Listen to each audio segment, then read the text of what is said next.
여러분, 예수님이 시험 받으시고 어떻게 승리하셨느냐? 말씀을 말씀대로 말씀하심으로 승리하셨죠.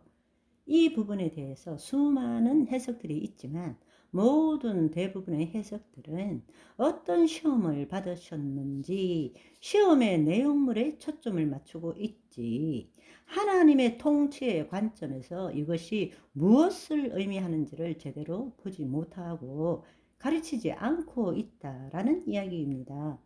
예수님은 하나님의 아들로서 하나님을 나타내신 것이죠. 인자로서 성령 충만하셔서 우리도 성령 충만을 받았고 우리가 하나님 나라 안에 있기 때문에 우리는 하나님의 말씀을 나타내는 자가 되어야 되지 않습니까? 예수님이 그렇게 하신 것처럼 예수님은 마귀가 예수님 자신에게 네가 하나님의 아들이거든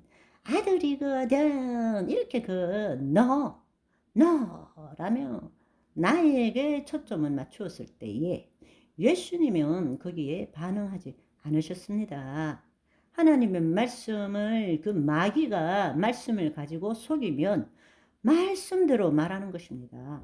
여러분 한번 생각해 보세요. 우리가 거짓 안에 있을 때는 상황, 처지, 환경의 영향을 받을 수밖에 없어요. 거짓자라는 것은 그 환경에 대한, 세상에 대한 생각과 감정을 나와 동일시 시켜서 내가 라고 말하니까 이 세상과 환경과 처지에 있으면 내 생각, 내 감정은 이미 세상의 환경과 처지에 묶이게 되는 것입니다.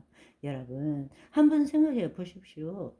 요한 1서 2장 15절 16절에는 육신의 정욕, 이생의 자랑, 안목의 정욕 이런 것을 가지고 어울러서 돌덩이가 떡덩이가 되게 하라는 시험은 먹음직한 이 시험이고 그것은 육신의 정욕에 해당되는 것이죠.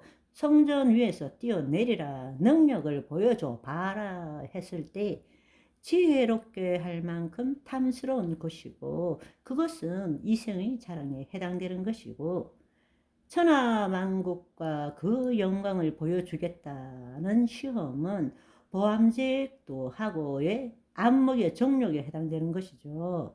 우리는 바로 이 내용물에 초점을 맞춰서 우리는 이생의 자랑, 육신의 정욕, 안목의 정욕에 사로잡혀서는 안 된다. 이렇게 주장하고 해석하고 권면하고 있다라는 것입니다.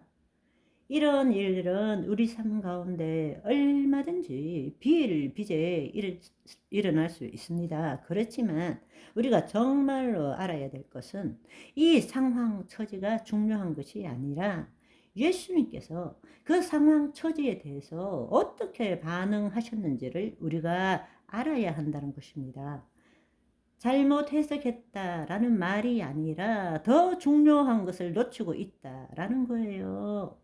여러분 한번 생각해 보세요. 예수님께서 40일을 금식하셨어요. 얼마나 굶주렸겠어요? 얼마나 배고프시겠어요? 지금 필요한 것이 빵이에요. 빵이라고. 육체의 정욕에 완전히 사로잡혀 있을 시점이시니 정말 뭐라도 모래라도 돌덩이라도 씹을 판이라고. 그런데 마귀가 뭐라고 말했습니까? 너가 하나님이 아들이라면 이 돌덩이를 떡덩이가 되게 하라. 그런데 예수님께서는 육신의 정욕, 지금의 상황에 초점을 맞추지 않았다는 것입니다. 너 지금 하나님의 아들이라며? 배고프지 않냐? 죽을 것 같지 않냐? 네가 하나님의 아들이라면 능력 있을 거 아니냐? 돌덩이를 떡덩이로 만들어라. 이렇게 했으면 그 상황과 처지에 우리 같으면 내가 하나님 아들 맞아 하든지 돌덩이를 떡덩이로 만들어 딱 보여주며 이래도 내가 하나님 아들 아니냐? 하나님 아들 맞지? 내가 증명해 주잖아 할 수 있겠죠. 그런데 예수님께서는 어떻게 반응하셨느냐? 예수님은 그것에 반응한 것이 아닙니다. 그것에 반응한 것이 아니라 신명기 8장 3절을 인용해서 사람이 떡으로만 살 것이 아니요 하나님의 입으로부터 나오는 말씀으로 살 것이니라. 말씀에 대한 자신의 생각이 아니라 말씀대로 말씀하신 것입니다. 그 상황과 처지와 환경에 묶인 것이 아니라 이것을 오늘날 우리말로 예수님이 가르쳐 주신 말로 설명하자면 자기를 부인하고 자기 십자가를 지고 그의 나라 안에 들어가서 그의 의를 이루신 것입니다. 아멘. 무슨 말인지 이해되시죠? 아멘. 네네. 지금의 상황, 처지, 문제, 환경, 이 앞에서 마귀가 우리의 생각에 대해서 공격을 하고 있는 거예요. 너 배고프지 않냐? 너 죽을 것 같지 않냐? 이렇게 말했을 때에 우리는 내가 이렇게 반응할 건데 예수님은 그렇게 반응하지 않으셨습니다. 40일을 금식해서 지금 굶주려서 죽을 판임에도 불구하고 그것을 묶이는 것이 아니라 자기 생각을 말씀하신 것이 아니라 자기를 부인하고 자기 십자가를 지고 하나님의 영 안에서 하나님을 나타내는 말씀을 하신 것입니다. 사람이 떡으로만 살 것이 아니라 하나님의 입으로 나오는 말씀으로 살 것이니라. 신명기 8장 3절의 말씀을 인용한 거예요. 5절에도 두 번째 시험도 마찬가지입니다.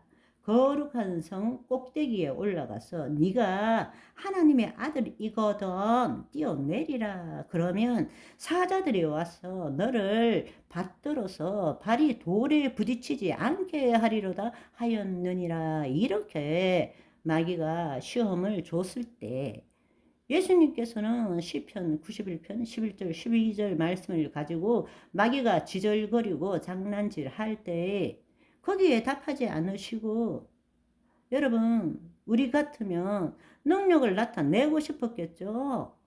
이생의 자랑을 하나님의 아들이라면 이렇게 도전하면 네가 하나님의 아들이라면 성전에서 뛰어내려 봐라. 능력 있지 않느냐 할 때 이생의 자랑이라는 것이 지금 나타내고 싶지 않겠습니까? 그렇지만 예수님은 안 말려 들어가죠.